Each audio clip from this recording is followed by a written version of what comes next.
Good afternoon, everyone, and welcome to Housing Month in Prince George's County.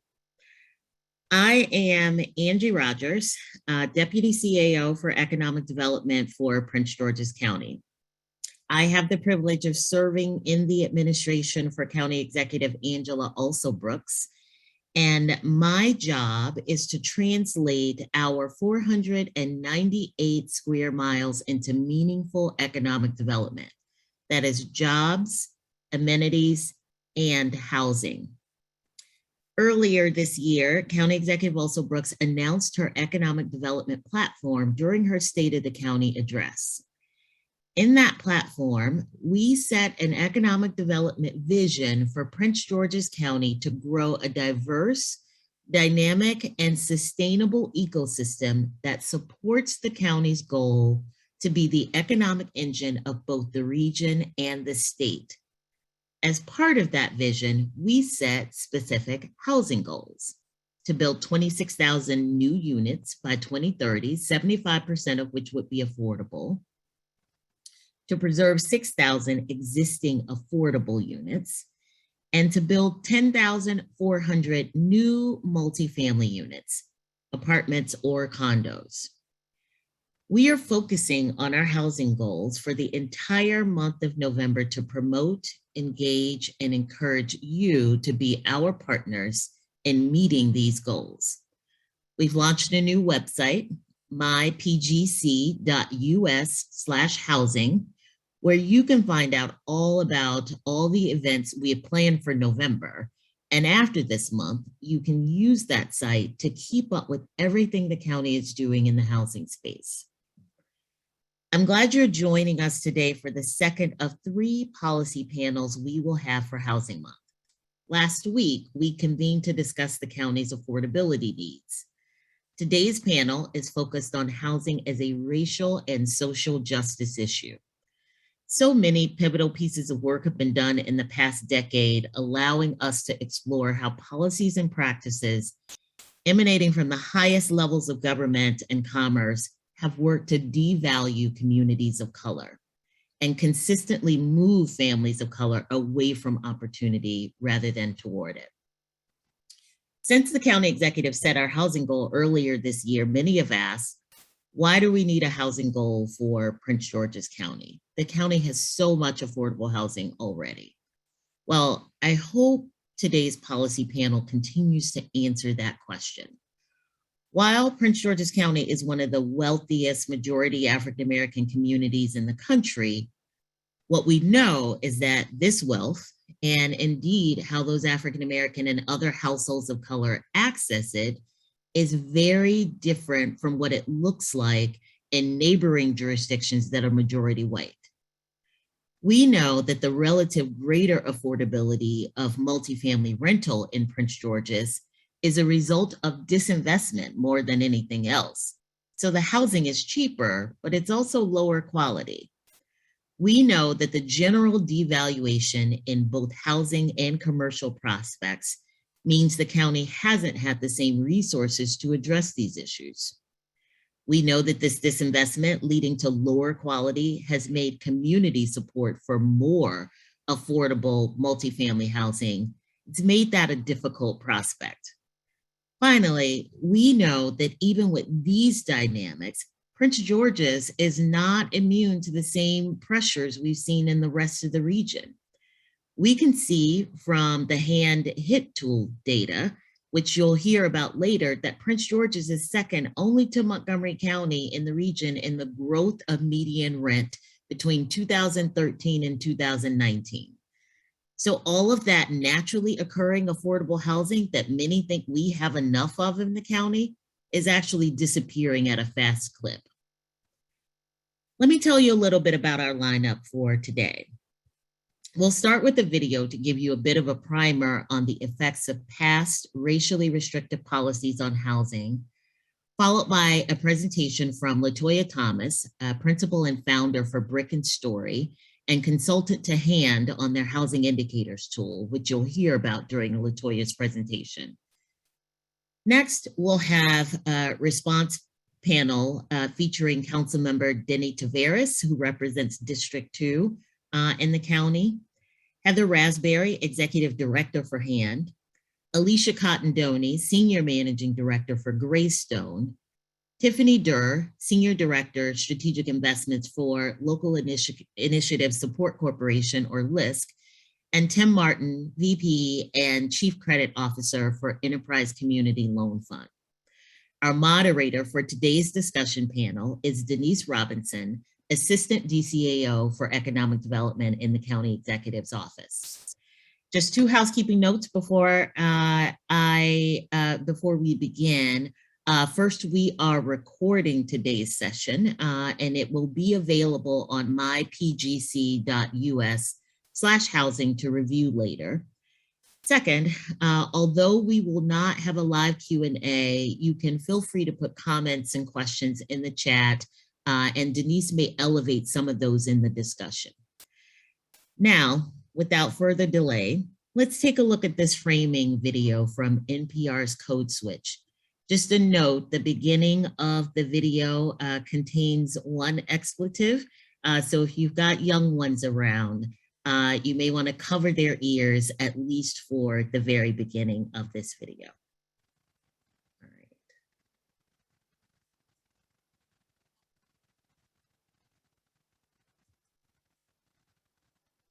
You know what's so sad, man? You know what's wild? Martin Luther King stood for nonviolence. Now what's Martin Luther King? A street. And I don't give a fuck where you in America. If you're on Martin Luther King Boulevard, there's some violence going down.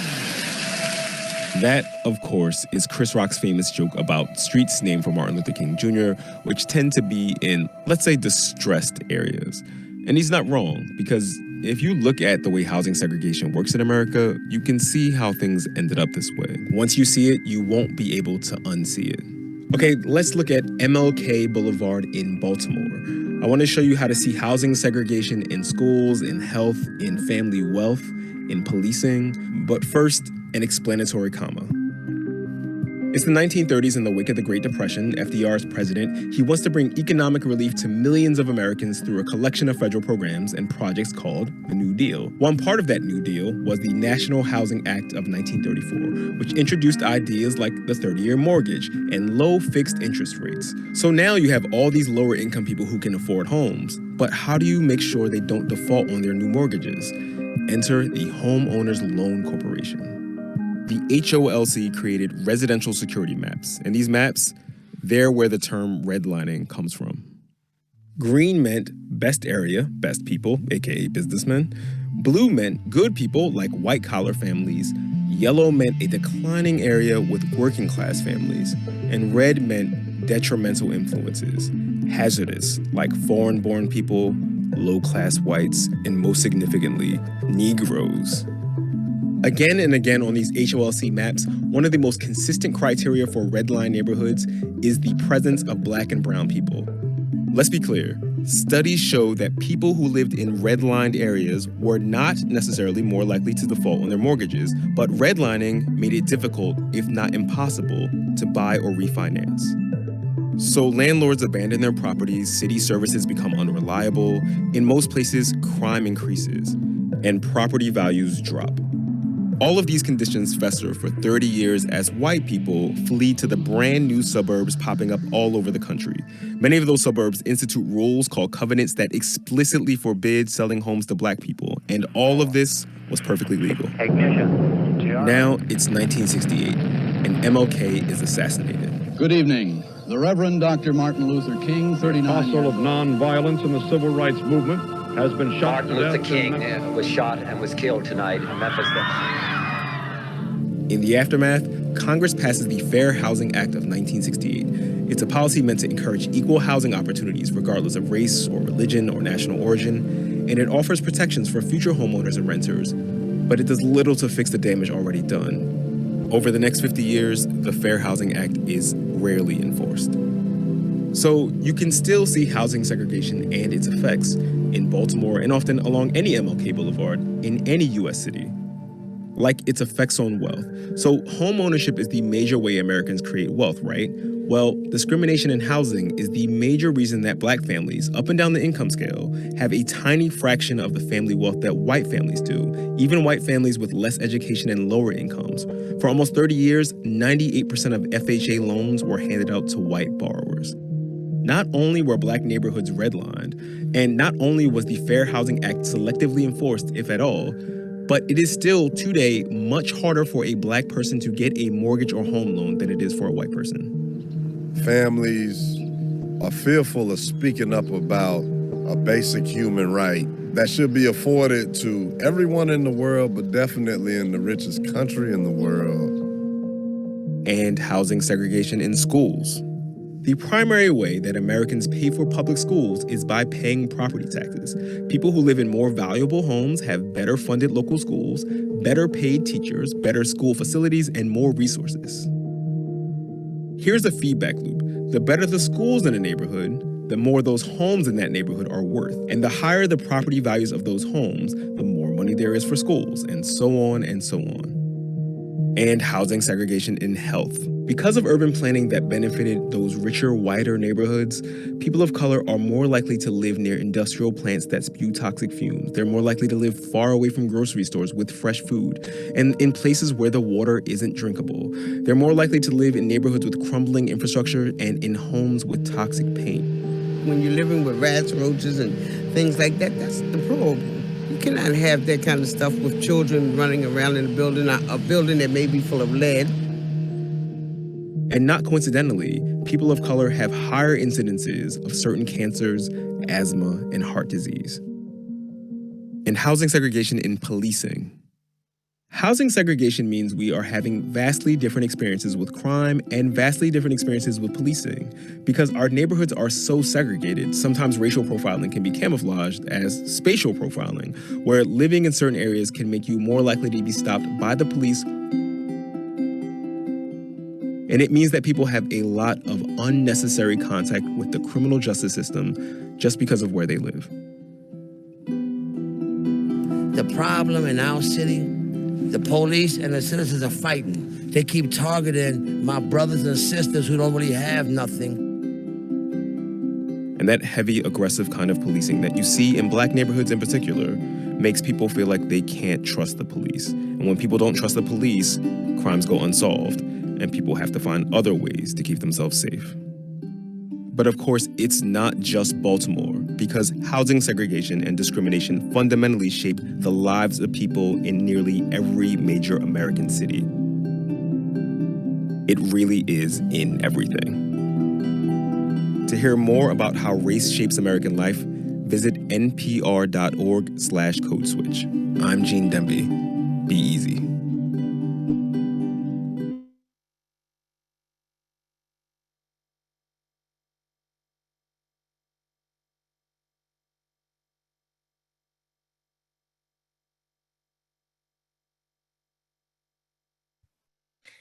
Thank you. I want to welcome LaToya Thomas, principal and founder, Brick and Story, and also a consultant to the Housing Association of Nonprofit Developers, for a presentation on HAND's housing indicator tool and their efforts to ground the region's housing work in racial and social justice goals. LaToya. Thanks, Angie. All right, good afternoon. Again, my name is LaToya Thomas, and I'm supporting HAND's efforts around the housing indicator tool, which if you're not familiar, you will learn a bit more about today. So to get us started, just some background on who HAND is. HAND is a nonprofit membership collective in the DC metro area that convenes change makers from across the private, public, and social sectors with a focus on production and preservation of affordable housing. HAND's work is centered in racial equity. Not just that it currently is, it always has been. And that's not just for the work that's focused around housing, but also how the organization operates and how the organization thinks about change. HAND also focuses on leveraging its voice, and particularly the voices of its membership, which is incredibly diverse, to influence housing policy across the region. More importantly, HAND is focused on challenging what we call the business as usual paradigm in order to solve the region's affordability crisis. And we are focused on how do we uplift the members' capacity to show up to the work of affordable housing in a different and meaningful and intentional way. But before we can talk about housing, let's talk about the system. And we started to talk a little bit about this in the prior videos. Let's dive in some more. So we're talking about a system that was designed and rooted in an ideology that Black, Indigenous, and people of color were inferior to other races. We're talking about a system in which laws, finance, and land use have really set the paradigm. And from that system, we see the elements of slavery, Jim Crow, lynching, mob violence, police brutality, medical experimentation, disenfranchisement, educational and employment discrimination, housing discrimination, and mass incarceration. And then as we think about land use, we see the policies of redlining, racialized zoning and covenants, block busting, improper use of eminent domain, subprime mortgages, deliberate evasions of the Fair Housing Act, and disinvestment in Black and Brown communities. And while some of the items on this list may seem historical in nature, I'm sure many of you will agree that many of these elements on this list still very much exist today. The map that you see is a redlining map that shows the DC metropolitan area. Because we are in Prince George's County today, we're going to zoom in and actually look at a portion of Prince George's County's redlining policies.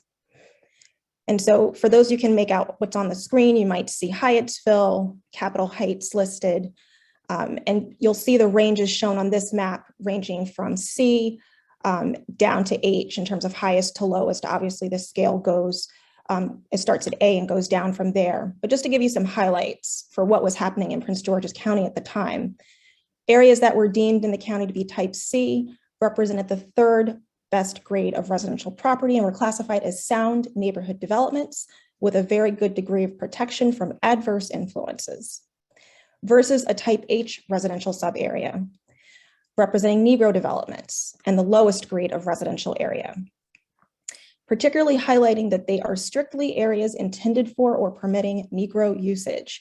And I highlight this one in particular, the only possible future for properties in these areas is that the present scattered structures may be raised and new planned subdivisions instituted in their place, which we can see has been the case in many major cities across the country over the past several decades, as we've seen communities of color be wiped out under the name of proper land use and planning policies.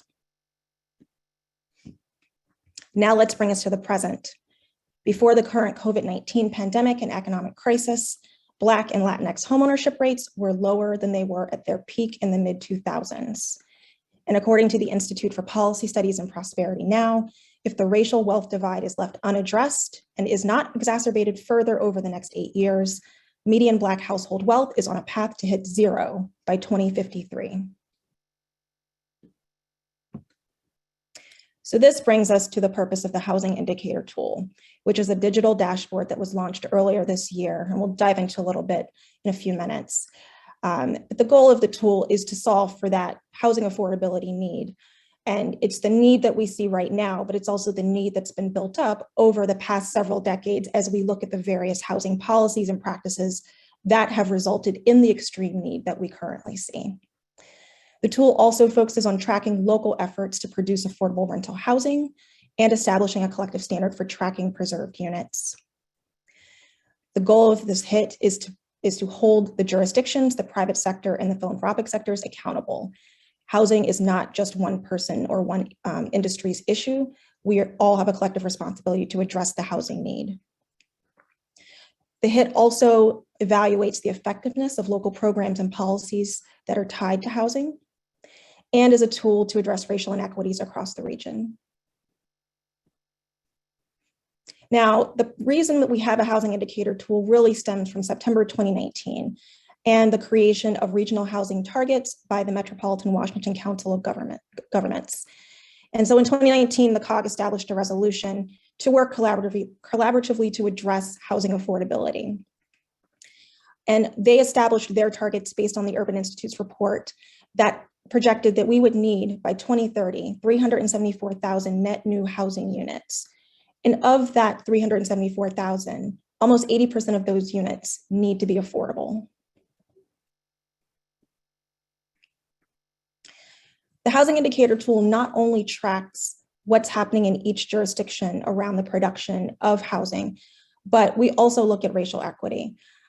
We understand from my presentation and from the video that you just saw that the housing challenges that we're experiencing are not accidental. We can certainly legislate equity and justice, given that we've legislated all of the various ills that have brought us to where we are today. And so our focus through the tool is to lead with intention, thinking about how do we reverse policies and structural systems that create poverty, that create segregation, and that create class divides. And how do we develop strategies to support equitable development across the region? You'll see on your right-hand side two snapshots of the tool. The top image shows you an example of the dashboards that you will see by going to the housing indicator tool. So again, the tool is tracking production efforts throughout the 10 participating jurisdictions. We are looking not just at the units that have been produced over the last 2 years, but we're also looking at the housing toolkits that each of these jurisdictions has. Do they have comprehensive housing plans? Do they have inclusionary zoning policies? Do they have dedicated housing trust funds? Do they have tax and fee abatements and incentives? And do they leverage public land for the development of affordable housing? The second image that you see is a narrative tool that actually supports the digital dashboards and provides both the historical context around the creation of the tool and the policies and practices that have brought us to where we are today, but also starts to do case making and starts to look at ways that the industry is very creatively looking to solve the affordable housing crisis in unique and different ways that we haven't done so previously. And again, it speaks to the call to action for all sectors to take responsibility and play their role in solving for this need. Another key element of the housing indicator tool is what we call the face of affordable housing. And so just for summary, the DC region has one of the highest annual median incomes in the country at $129,000 for a family of 4, or if you're thinking of a one-person household, just over $90,000. The Department for Housing and Urban Development says that housing costs should not equal more than a third of your income. And we know that lower income households are likely to be housing cost burden, which means that they're paying more than a third of their income on housing. And we've given some examples on this slide. When we think about folks that we see every day, who we might interact with just in our day-to-day life, and folks who you even may know as friends or family, individuals who might work in the food prep and service sector, who are making less than $30,000 a year, but are clearly working and are gainfully employed. But as you can see, more than 80% of that population is housing cost burden. And it's the same when we look at counselors and social service workers. Almost 70% of those are housing cost burden. And when we go down the list, we look at firefighters, we look at teachers, we look at nurses, it's the same story. And so again, this just escalates and emphasizes the need that's on the table. So I mentioned earlier about collective action. And so again, the issues around housing affordability in our region are not just one industry or one sector's responsibility. It does take a village to address the affordability needs in our region. And so we look at the ways the public sector, the private sector, the nonprofit sector, the philanthropic sector, and the advocacy sector and the broader community can play a role. And that's looking at both how does local policy affect housing production, to how does the private sector start to look at where they're locating jobs and how they're handling wages and other direct investments into housing production. How can the nonprofit sector be aligned with those services that might be needed to support housing affordability? How can philanthropy better deploy their dollars to make a bigger impact? And how can advocates and residents be armed in order to understand what to advocate for and put the right ask in front of our elected officials?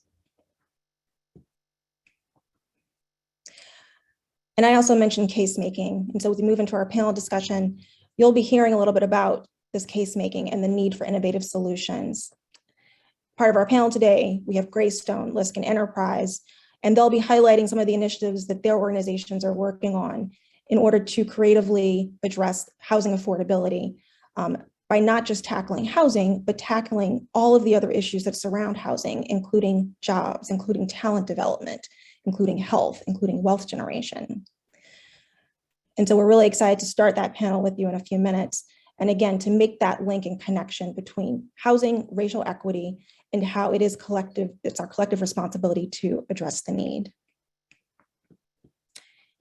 And with that, I will turn this over to Denise Robinson to introduce our panel. Thank you, LaToya, and thank you for sharing that such a powerful and informative briefing. Good afternoon, everyone. As previously mentioned, my name is Denise Robinson, and I'm the Assistant Deputy CAO for the county. I'm excited to host today's panel, where we'll be discussing housing through a racial and social justice lens. At this time, I'd like to welcome our panelists and ask them to take a moment to introduce themselves and tell us about their role and organization. We'll start with Councilmember Taveras. Hi, I'm the Vice Chair of the County Council in Prince George's County. I represent District 2 as well as the entire county. District 2 in particular is a region with that was categorized as G on the map that Ms. LaToya highlighted. And with that, we saw that there's been a high neglect of distressed and neglected housing that exists here. We have buildings, especially along the Purple Line, that are highly distressed and naturally affordable housing. Unfortunately, people are very nervous that despite the fact that they are paying what the market rates, that they will also be displaced. With that, we have a lot of opportunities and a lot of change that's been occurring because of the growth that's occurred inside District 2, particularly along Route 1, West Hyattsville, and the mall at Prince George's that have transformed the landscape. So there's a high degree also of gentrification and the displacement from DC coming here. So basically, there's a lot going on at the same time. So I oversee the budget, I oversee legislation, and I oversee county policy on these kinds of issues. And I help kind of create the vision for how I would like to see my district grow and move forward. Thank you. Heather? Good afternoon. Good afternoon. Thank you to Prince George's County and Deputy CAO Angie Rogers for inviting HAND and our members to participate in today's event and for even lifting up housing as a racial and social justice issue. I am the executive director of the Housing Association of Nonprofit Developers, also known as HAND, and we are a cross-sector collective of organizations who are all aligned around a common goal to develop and preserve affordable housing across the capital region of Baltimore, Maryland, to Washington, DC, and as far south as Richmond, Virginia. For 7 years now, we have been intentional in centering racial equity in all of our programming and advocacy, because we do believe that if hurt and harm can be legislated, that we can also legislate equity and justice. So look forward to the conversation today. Thank you. Alicia? Good afternoon. Thank you to DACAO Rogers and Denise for having us here. I am Alicia Cottondony. I am a Senior Managing Director at Greystone, and Greystone is several companies, but I'm involved on the lending side, and we provide commercial financing for multifamily properties, mainly Fannie Mae, Freddie Mac, and FHA, as well as some CMBS financing. And we are also partnered with HAND on the Equity in Action initiative, and are really turning the focus for our lending products to be more involved on the affordable space. So I'm really looking forward to being part of this panel and encouraged to see that is becoming so important on the county level. Thank you. Tiffany? Hello, everyone. My name is Tiffany Durr, and thank you again to Prince George's County for inviting me to this panel. And it's an honor to sit here with my co-panelists to present on this important topic. My role at LISC is I'm a senior director for our strategic investments group. I equate us to the private equity arm of LISC. LISC is a CDFI, a community, and we're headquartered in New York. Or community development financial institution. We use our network of 40 local offices across the country to provide grant, debt, and equity capital, particularly in affordable housing, charter schools, as well as economic development lending. What I'll be talking about today is, our 10X initiative, which is a really bold and ambitious initiative where we're pledging $1 billion of capital that will be focused on closing racial, health, wealth, and opportunity gaps. Within that, I manage a $250 million fund called the Black Economic Development Fund that provides debt capital to Black-led real estate developers and business owners across the United States. So it's a privilege to be here and talk about this important topic. Thank you. And last but not least, Tim. Thank you. My name's Tim Martin. I am the Chief Credit Officer for Enterprise Community Loan Fund, also a national CDFI. We provide an array of capital products from pre-development, acquisition, construction, even perm lending, all pretty much targeted to community development with a high focus on housing and especially affordable housing. And again, we are pretty much a national CDFI, so we do lending within all of the 50 states, including Puerto Rico as well. Thank you. So let's get started. I'm really curious to hear the panel's feedback and perspective on the information presented in the framing video, as well as LaToya's briefing. Heather, let's start with you, because I know Hannah spent a lot of time focusing and educating your members on this issue, and then let other panelists weigh in thereafter. Sure, thank you. I appreciated opening up with the NPR video, as you referenced, Denise. Education and capacity building is core to our organization and one of the many ways in which we, serve them and wanting to build their own racial equity muscles, if you will, and thinking about what this moment means for their respective organizations. And so when I watched that video, I think it really outlines for practitioners working not only in housing, but across economic development, what the playbook is for this moment, right? We saw that in the video, and of course, even in LaToya's presentation, that the challenges we're working to solve across our communities in Prince George's County and across the Washington region are not by happenstance. We know the very fabric of our society is woven with policies and programs that are intended to maintain the status quo. And we also know that racial inequities have been embedded in real estate long before COVID-19, right? So this pandemic has only illustrated yet again that Black and Brown communities are hit first, worst, and most. And that too is by design.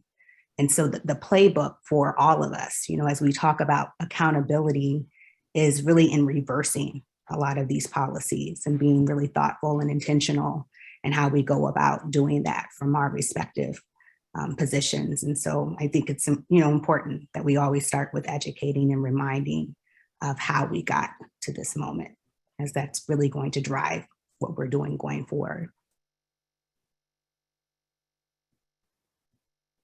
Anyone else? Happy to jump in here. Oh, no, please. Well, for me, I would just say, what Heather and Tiffany are doing are kind of like at the 10,000 foot level, and I'm really on the ground. And so for me, the intersectionality between what the video presented with how we fund our schools, the issues that we find with policing, and the land use policies, they're all really interwoven, and I see it every day here on the street level. But I think there's one overarching umbrella that's missing there also is obviously redistricting in that process and for all intents and purposes, gerrymandering, and how we select our representatives and vote in order to be able to have a seat at the table to get the resources we need to be able to address needs that we have within our community. And it's just timely because we just had our redistricting vote last night that created a new map for this county, making it for the first time in history, the first Black and Latino alliance in the first time in the history of this county, when we've seen a 60% increase in Latinos and a 25% drop in white and Hispanic non-white. White non-Hispanic. And yet last night we had almost 160 people, of which almost 90% were white, requesting that their votes and rights were being stripped from them when obviously the demographic patterns has significantly changed. And they would have preferred to have the status quo versus actually reflecting a map that reflected the change in demographics in the county. So that was just my gut reaction to everything that's happened in light of all the things in the last 24 hours. You want to jump in before we move on?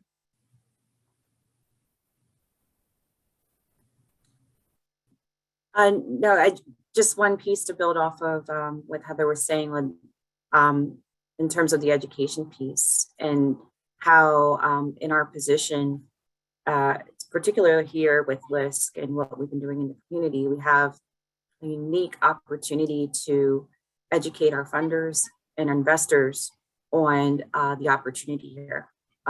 We have a lot of new players coming into the market in terms of this their first time working with different community partners, first time investing, thinking about racial equity, thinking about impact. And we have a unique responsibility and a voice to elevate some of these issues and what we're seeing on the ground so that we don't lose the momentum. So I just wanted to emphasize that point of education and the call to action to challenge ourselves as an institution, as well as our investors and those that are bringing capital to the market to think differently. And I love the intentionality of that word about being intentional and how we can direct that capital in a very strategic way. Yeah, it's great. Yeah. Oh, go ahead, Tim. Yeah, I'm sorry. If I could piggyback off what Tiffany's talking about, one of the things that we've learned and we've done our research here at Enterprise as well in terms of inequities, we're also seeing it at the developer level, right? In terms of who owns the properties, who owns the developments, right? So while when you look at affordable housing, and a large portion of that consists in a disproportionate number of folks of color, the number of people who own real estate, manage real estate, asset management is less than 2%, nationwide in terms of people of color in those positions. So one of the initiatives that we're pushing along with LISC is how do we look at ways to educate the capital side of the house, right? In terms of having developers who are vested in their communities, working within the communities, being people of color. So we're looking to do that in a variety of ways, and I can talk about that later. But I think that's something of note that we need to be aware of is, who is actually delivering the products and then keeping that wealth in the community. Because if you look at a lot of developers who go on and do other projects, when we see a developer come in, and if they may have experience, but they don't have that, what we call friends and family money, right? Where they can then have that equity to jump right into a development. We typically don't see that in, with developers of color. So that's something that has been a challenge. And how do we grow that, part of our industry, quite frankly, and future leaders in that field being more people of color who have a vested interest in our communities. No, that's great. That's a great point. We'll talk more about those programs and the programs that your organizations are working on later in the program. I want to think about this now on a very micro level. So Councilmember Taveras, as you said, you really are on the ground. So I'm going to pass this one to you first. But as we think about the effects of segregation and devaluation, How do you feel like that's manifested in the county as we think about the rental housing market and home ownership? How do you feel like, what effects do you think that that has had on those specific things? Right now, what we're seeing is that we have a lot of, like I said, naturally occurring affordable housing, but a lot of distressed properties in the community. We see that in a lot of these owners that Tim was alluding to that live outside of the county, outside of the states, that we're talking about California, we're talking about New York, and they're not vested in this community. So, so because of that, we see dilapidated housing that like Victoria, Bedford Station, Victoria Station. We see it in the lack of the schools being constructed in those overcrowded schools. We have temporary trailers. I have over 100 temporary trailers that have been in existence for over 50 years in this district, in my overcrowded district. We see here, in terms of home ownership, we're talking about, given the high gentrification, at least within the Latino community, about 30% of Latinos here, which is my area here is overwhelmingly Latino, 30% of home ownership. And when they do, because they're only making $15 an hour, yes, we have $1 billion of purchasing power in this area, but it's because we have households that are making $30,000 or $35,000 a year, and we have 6 to 7 people living in the house. That brings them into that $100,000, price range of household income. But it's basically a lot of menial folks, working folks living together. So the home ownership, they must live together, and therefore you see a lot of housing overcrowding in what typically would be considered single family housing.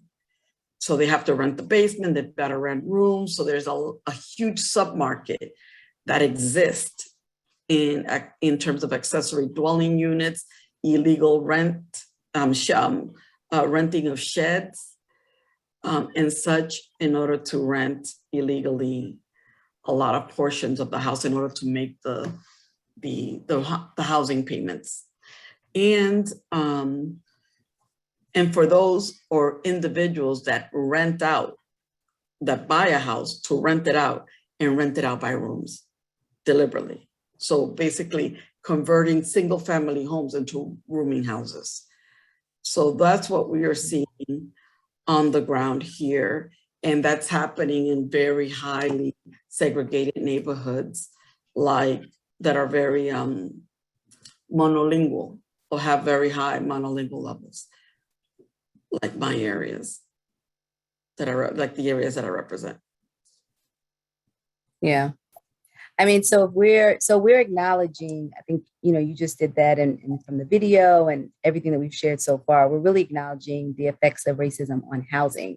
But if we think about these communities holistically, right, they're really an ecosystem inclusive of residential, retail, and entertainment. And so I'd like to think about how the devaluation of housing has also affected the county's opportunity to grow and attract businesses, amenities, the necessary infrastructure to support these neighborhoods. How do you feel like that is manifested? That this very thing is manifested that way as well? Let me tell you, interestingly enough, we have a good problem on our hands, because the reality is that we have at least in immigrant communities, immigrant communities are extremely entrepreneurial. They're more entrepreneurial than your average. So we have literally over 400 businesses between New Hampshire and University along the Purple Line. And they're so entrepreneurial that we have over 95% occupancy in all of our strip malls, even if they are the most dilapidated. So the problem that we have there is that people are coming to the table.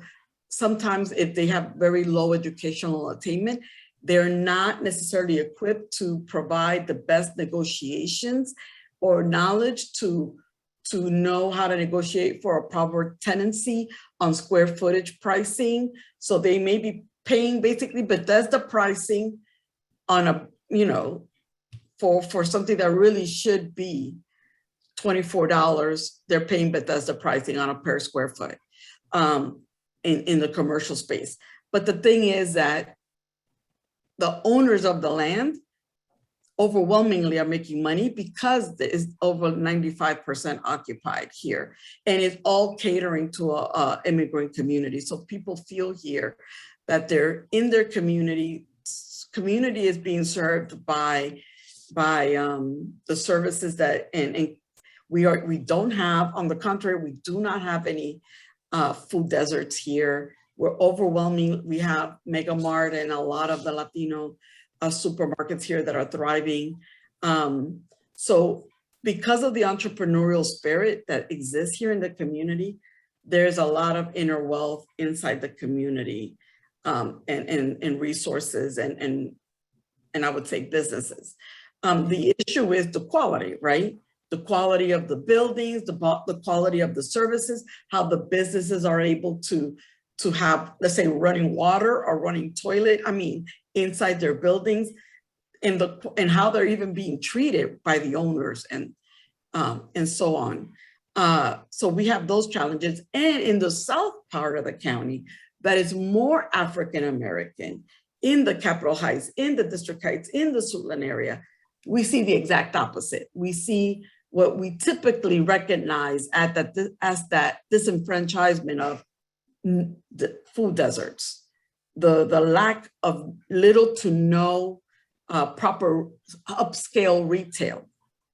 And given the fact that we have the 5 wealthiest communities of the country right here in Prince George's County, near to those particular areas, the fact that we're not seeing, like I said, proper retail, empty, basically abandoned strip malls speaks to that. Yeah. And I think that's the other dynamic. But when we start seeing more immigrants moving into those neighborhoods, you'll start to see those businesses. But then there is that culture clash. Oh, why should I have to buy pupusas or tacos versus, collard greens and mac and cheese? Then you have the fight between the communities. It's like, I want to be able to go into a Safeway and a Giant versus go into a Mega Mart because it smells funny, and they're playing merengue bachata music. So it's like, how do you bring these communities together so that they can be able to? Yeah, there is a balance. There's a balance. We all appreciate both worlds. Right. We all appreciate the authenticity of our neighborhoods, but we also want, these other amenities as well. And how do we balance the two of those things, both of those things at the same time? I'm curious, Alicia, Tiffany, Tim, do you guys have any thoughts about this as well?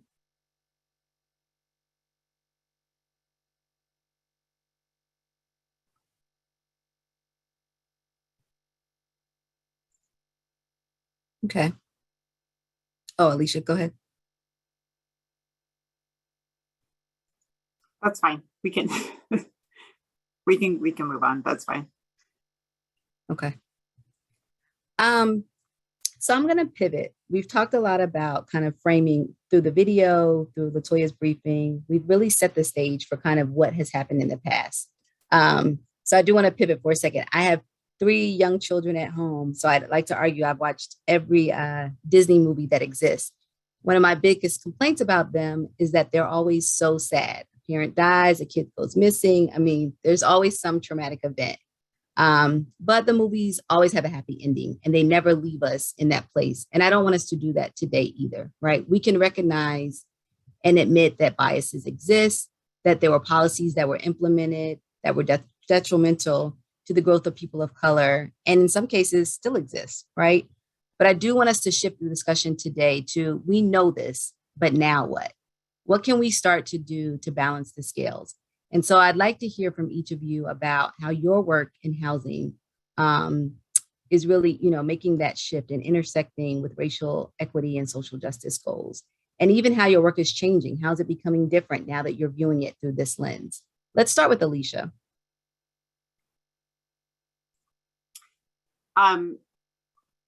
What we're really trying to focus on now is providing opportunities. We recognize that there is an issue, especially with minority developers, kind of piggybacking on what Tim mentioned earlier with the friends and family. A lot of minority developers, they may have worked under a larger developer and they're very experienced, but they don't have, they don't have the balance sheet, or they don't have the standalone resources that most lenders, most financiers are looking for. And what we really try to make possible with this Equity in Action initiative with HAND is to offer services to HAND members, specifically on the capital side. So, providing a balance sheet to developers. So if they're looking for their financing and maybe they don't have the full net worth or liquidity requirements that most lenders are looking for, then Greystone can step in and provide either a guarantee or provide that balance sheet support to help give developers that start, to help give them that chance to start building up their reputation, their book of business. And, I think that's something that's very important because, quite frankly, Greystone is a privately owned company, and the owner, he's a wonderful man, but he had no idea that these inequities existed. And so, I'm glad that we are bringing it to the forefront. And he, has said that he doesn't want to be the only one. He doesn't care if there's competition with us on this initiative. He would love to invite other, major lenders to compete in this space. And so I think that's just one small step in creating a more level playing field in this space. All right, thank you. Tiffany or Tim, I know both of you guys have initiatives that your organizations are working on. Tiffany, you want to talk more about your fund? Sure, absolutely. Thank you so much, Denise. And I think, what's exciting, and ending on a positive note, I really appreciate that, is that, we're all coming to the table. All of us have different roles, private sector, public sector, and nonprofits. We're all realizing that this is a unique opportunity in creating programs and funding around that. We all have a different place to play. And, getting the word out to our sponsors and developers, as well as our other institutions, so that we can refer each other. I think that's going to be critical here. And I think we're seeing a lot of different initiatives, creative initiatives, to address those inequities head on. I'll talk a little bit more about our fund in just maybe a minute or two. The Black Economic Development Fund, BEDF, was launched at the end of last year. It's, like I mentioned, a $250 million initiative brought together by different funders who have typically been outside of the space, all publicly traded companies, and Netflix and PayPal, HubSpot and Thermo Fisher. These companies have come together to figure out how we can use capital strategically for developers. Now, it's debt capital. It's ways that we can deploy nationwide. We can look at multifamily as well as businesses, and we're also partnering with minority deposit institutions. So I think one of the things that's resounding when I was listening to council member Taveras is thinking about this capital also gives us the opportunity to think differently about how we underwrite risk. How do we look at a sponsor holistically? Alicia mentioned guarantees and net worth, and I saw that in the chat. It's a really important consideration. And how do we dismantle some of the traditional metrics that we've used and carried on for decades through traditional financing sources? Can we think about it differently? Can we think creatively? Can we look at communities more holistically and how they're valued so that we can deploy our capital and it's still mitigating risk through a different lens? And I think that's the challenge that we're enabled as leaders in this space and during this moment to really take that on head on. So it's absolutely a privilege. We're building our team and really capitalizing on the momentum here. Tim, real quick before we move on.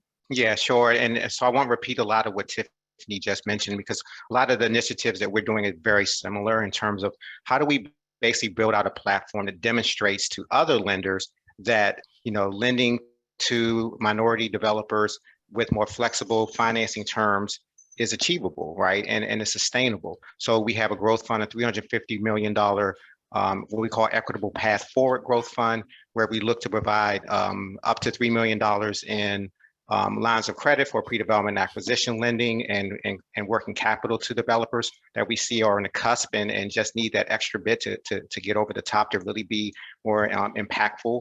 Also, we have up to $1 million for some of the smaller, more emerging nonprofits and developers in this space.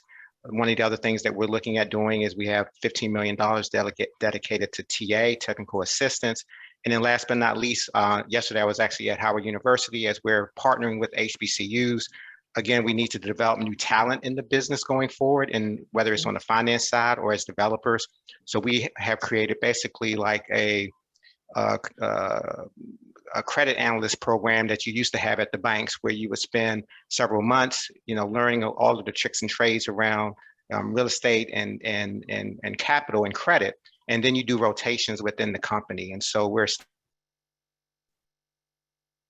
establishing a 2-year program that will hopefully be evolving and not just end at 2 years, but bring in a new class, every so often of future leaders coming out of HBCUs. And it'll be a paid program. Oh, that's awesome. And Denise, can I just chime in real quick in terms of what the county's doing and what we're working on here? Sure, real quick, and then we'll move to the next question. So we've basically set aside, we funded about 10% of our recording tax to fund the Housing Trust Fund. We've been enacting right of first refusal policies in order we're looking at areas where we know there's going to be a projected increase in pricing and making sure that we're going in there to enact and preserve affordable housing around these particular areas before the prices start to increase. And we're creating culturally sensitive pilots and payment in lieu of taxes and programs like that to ensure that we are not displacing communities. For example, we just did that in Las Villas at Langley, where we preserved at least 40% of the population there because of different types of documentation statuses. We wanted to make sure that everybody would be able to be retained and minimize displacement. With that, and we also working with the Purple Line, obviously the Purple Line Corridor Coalition. And we want to be just like, again, intentional. The thing is, I'm partnering with the Northern Gateway CDC because we just believe that through revitalizing, we could be self-determining on how we do it, and revitalizing communities doesn't mean that we have to do it. It doesn't have to come at the cost of displacement. Yeah, that's great. I think those are all valuable tools, and it shows how many diverse different tools we need to really head off this issue. Last question. So for those that are sitting in the audience wondering what they can do as a resident, as an activist, a nonprofit member, small business owner, what do we say to them? What really is the role of the community in these solutions? Heather, why don't we start with you on this one? Thank you, Denise.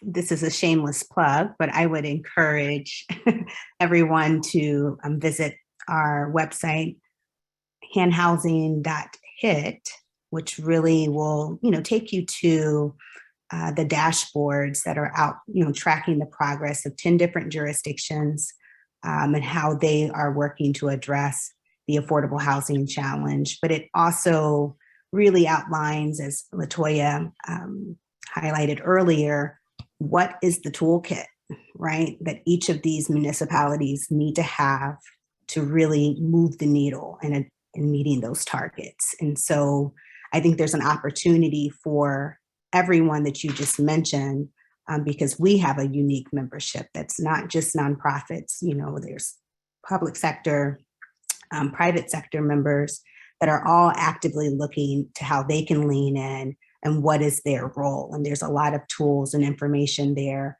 that will really, in tools also I want to highlight for the community, because oftentimes we will find in this community development space that the very communities we're working to serve are somehow on the other side of housing practitioners.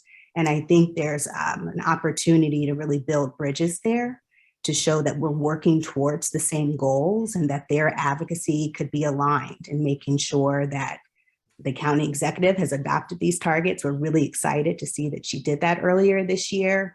But then where are the investments that are going to be made to actually ensure that the county continues to meet those goals? And that exists for the other 9 jurisdictions that are represented within our membership. And so I think there's a lot of opportunity, and ending on a positive note, as you mentioned earlier, we've got a moment here. And if we can build alignment across all of the different sectors that have a role to play, and working with our community members, I think we can be successful in addressing the challenges. Thank you. Mm-hmm. All right. I know we're running over time and we're running a little late. I'm sorry we got cut short. I do want to thank each of you for sharing your insights today. You know, as we said, this issue didn't come into fruition overnight, and the solution won't either. But I do believe by continuing to have these discussions and being intentional about building and developing an equitable way, we will start to close the gap. So I want to thank our audience for joining us today. I want to invite you also to participate in other Housing Month activities. Please go to mypgc.us/housing. We put it in the chat to everyone, and support our other events. And you can find additional details there. Again, thanks for everyone for joining us. Thanks to all of our panelists, and have a great day. Thank you so much. You did a wonderful job. Thank you so much, everybody. Yeah. Thank you.